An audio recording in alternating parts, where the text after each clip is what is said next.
अब बात करते हैं उत्तर प्रदेश की। आज योगी आदित्यनाथ ने हिंदुओं को डराने धमकाने वालों को, हिंदुओं को पलायन के लिए विवश करने वालों को सख्त चेतावनी दी। प्रतापगढ़ में योगी ने कहा, जो डेमोग्राफी बदलने की कोशिश करेगा अब उसे खुद घर बार छोड़ना पड़ेगा और भागना पड़ेगा, खुद पलायन करना पड़ेगा। योगी का इशारा संभल की तरफ था। असल में संभल हिंसा पर जांच कमीशन की जो रिपोर्ट आई है उसमें खुलासा किया गया कि संभल में हिंदुओं की आबादी घटकर 15% रह गई है। ज्यादातर हिंदू डर के कारण पलायन कर रहे हैं, उनके संपत्तियों पर कब्जा हो गया है। इसीलिए आज योगी ने कहा कि संभल के बारे में जांच कमीशन की रिपोर्ट से साफ है कि समाजवादी पार्टी और कांग्रेस की सरकारें दंगे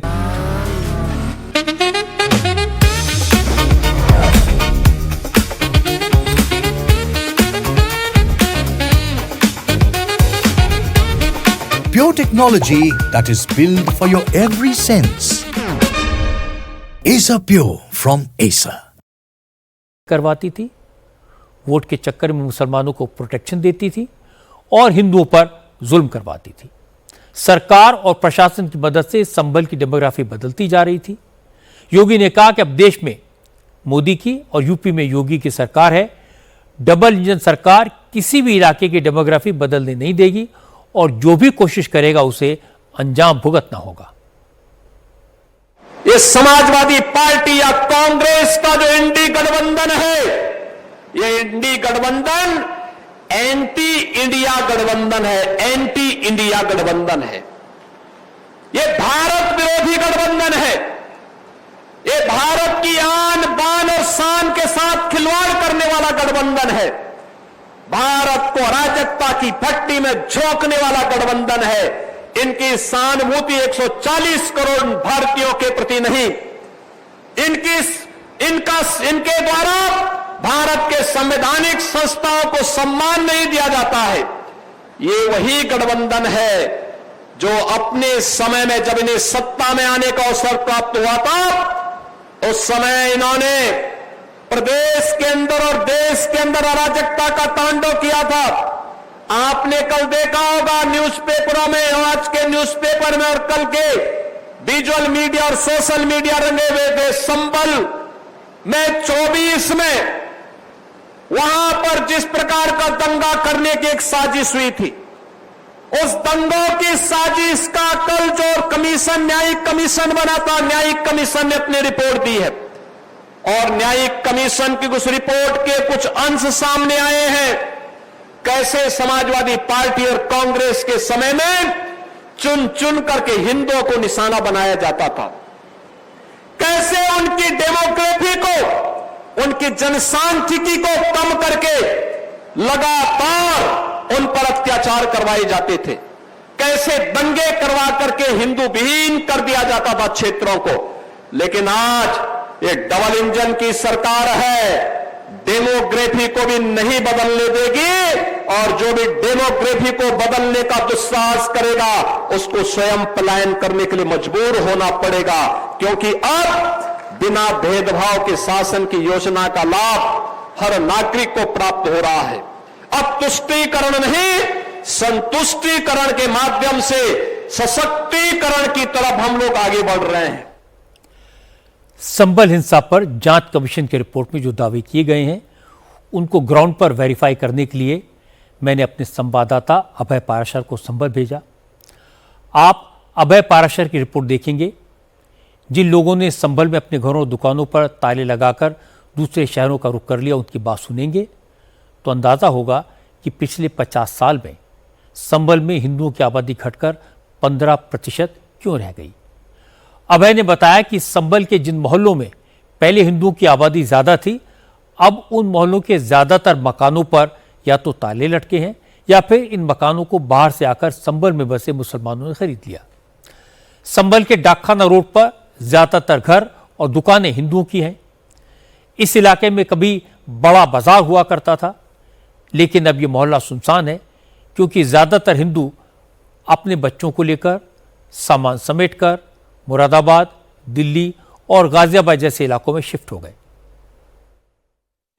मकान नंबर 1, ये मकान है राजीव, ये मकान है महेंद्र गुप्ता नाम के शख्स का। फिलहाल मकान में कोई नहीं रहता, ये लोग मुरादाबाद शिफ्ट हो गए हैं।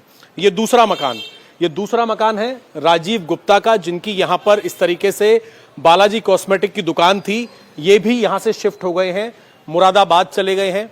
इसके अलावा और भी इस पूरी गली के अंदर ऐसे कई मकान हैं जो लोग अपने काम को, अपनी दुकान को बंद करके यहां से शिफ्ट हो गए। ये देखिए तीसरा मकान, इस मकान पर भी ताला लगा हुआ है। ये मकान किसका है भैया? राजू गुप्ता है उनका। राजू गुप्ता क्या काम करते थे? इनकी बहुत बड़ी फैक्ट्री थी मेहनता की। और अब कहां पर हैं? अब तो बाहर चले गए, सब बच्चे डॉक्टर हो गए, MBBS हो गए, तो सब बाहर चले गए। तो यहाँ मकान में कोई नहीं रहता? कोई नहीं। तो ऐसी क्या वजह, किस बात का डर है यहाँ? काम नहीं है लोगों की, मैं बता रहा हूँ ना, ह्यूमिनिटी यहाँ पे हम लोगों की बहुत कम है। हाँ। ये देखिए ये ताला यहाँ पर लगा हुआ है। और ये अब चौथा मकान हम आपको दिखा रहे हैं। ये मकान है, यहाँ पर भी ताला लगा हुआ है। अपनी मकान, दुकान, आप देखिए आलीशान मकान है, लेकिन घर पूरी तरीके से इस वक्त सुनसान है क्योंकि यहाँ पर कोई नहीं रहता। ये पांचवा मकान, ये देखिए इस मकान पर भी यहाँ पर ताला लगा हुआ है। और सबकी वजह बता रहे हैं कि यहाँ पर काम धंधा नहीं है। अगर मुस्लिम लोग हैं तो वो मुस्लिम लोगों से ही सामान खरीदते हैं। और डेमोग्राफी इसी तरीके से बदली है। ये पूरी लिस्ट है मेरे हाथ में जो रजिस्टर है, तकरीबन 10 लोग तो ऐसे हैं जो कि ऑन रिकॉर्ड हैं। संजय, राजीव, महेंद्र, जितेंद्र, रूप, सौरभ, अंकुर, उमाकांत, श्रीकांत, जो कि यहां से अपना मकान छोड़ के चले गए हैं। संभल के कई हिंदू परिवार पलायन करने के बाद अब मुरादाबाद की मिलन कॉलोनी में रहते हैं। अब मैंने इन हिंदू परिवारों को भी खोज के निकाला। इन्हीं में से एक संजय गुप्ता का परिवार भी है।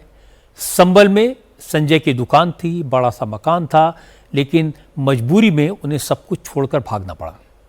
संजय गुप्ता ने कहा कि 1978 के दंगे में हिंदुओं के कत्लेआम के बाद न प्रशासन ने हिंदुओं की मदद की, न सरकार ने कोई सुध ली, न कोई राजनीतिक पार्टी हिंदुओं के बचाव में खड़ी हुई। इसलिए ज्यादातर हिंदू संभल से पलायन कर गए। संजय गुप्ता ने दावा किया कि संभल में हिंदुओं की आबादी 15% नहीं बल्कि सिर्फ 9% बची है। उन्होंने कहा कि संभल के मुसलमान अब हिंदू की दुकानों से सामान नहीं खरीदते, इसलिए हिंदू व्यापारियों के लिए वहां कारोबार कर पाना नामुमकिन हो गया है। हिंदुओं को धमकियां दी जाती हैं, हिंदुओं की संख्या भी कम है। ऐसे में कौन अपने परिवार को खतरे में डालेगा, यह सोचकर हिंदुओं ने संभल को छोड़ दिया। आप जो एक 15% हिंदू कह रहे हैं वो शहरी क्षेत्र में वो 9% है। ये जो 15% है ये देहात क्षेत्र का मिलाकर माना जाता है। शहरी क्षेत्र में 9% हिंदू और 91% मुस्लिम आबादी है। और जो वहाँ पर लगातार प्रशासन की अनदेखी की वजह से ये सब चीज़ें होती रही हैं और मुसलमान वहाँ पर लगातार अपना दबदबा मनाते रहे। और जहाँ कुछ एरियाज जो कुछ दो ही मोहल्ले हैं, एक मोहल्ला ठेर है, एक मोहल्ला कोट है संभल में, जहाँ पर हिंदू आबादी है, बाकी तो सब क्षेत्रे बितरे हैं। थोड़ा सा गंदगी वाला माहौल जो रहा उसकी वजह से बहुत सारे लोग निकल कर चले गए, कोई मुरादाबाद, कोई दिल्ली, कोई और अलग अलग शहरों में। बहुत भयंकर माहौल था उस समय पर, तो हर तरफ सिर्फ अल्लाहू अकबर की आवाज़ आती थी। इधर से 2-4 जो भी परिवार थे अपनी सेफ्टी में, हम भी इधर से हर हर महादेव के नारे लगाते थे।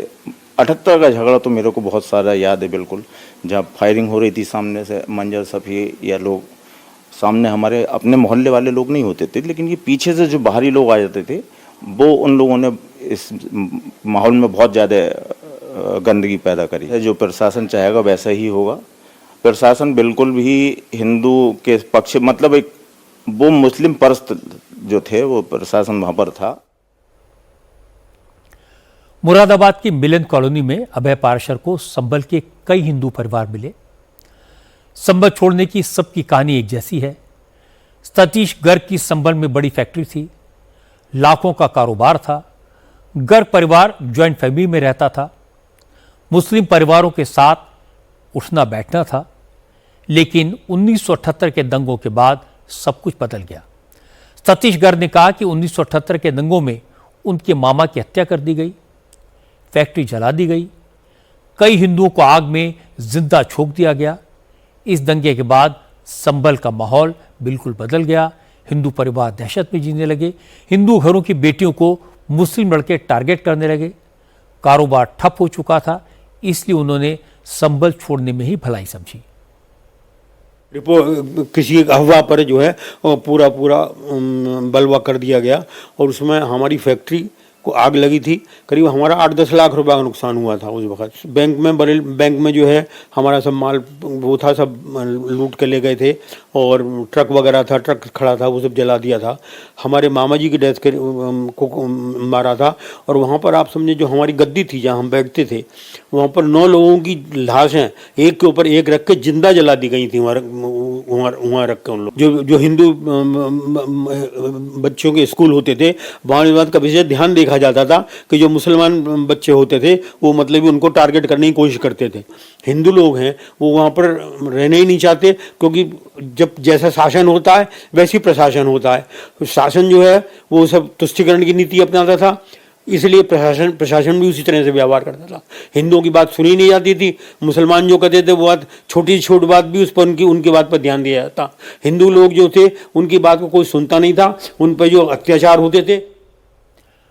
अभय पाराशर ने इस तरह के दर्जनों लोगों से बात की।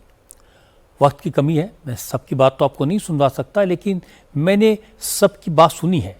सबकी कहानी एक जैसी है, सबका दर्द एक जैसा है। अगर किसी को डर के कारण अपना घर छोड़ना पड़े, इससे ज़्यादा तकलीफ की बात, इससे ज़्यादा दुर्भाग्यपूर्ण और क्या हो सकता है। क्योंकि अभी तक किसी सरकार ने इस तरफ ध्यान नहीं दिया, किसी ने हिंदुओं का दर्द नहीं देखा, संभल के हालात को जानने की कोशिश ही नहीं की। इसीलिए जब योगी ने संभल में सख्ती की, संभल की विरासत को संभालने का संकल्प लिया, तो जो लोग डर के कारण अब तक बोल नहीं रहे थे, सामने आकर अपनी बात कहने की हिम्मत जुटा पाए हैं और ये बदलाव का बड़ा संकेत है।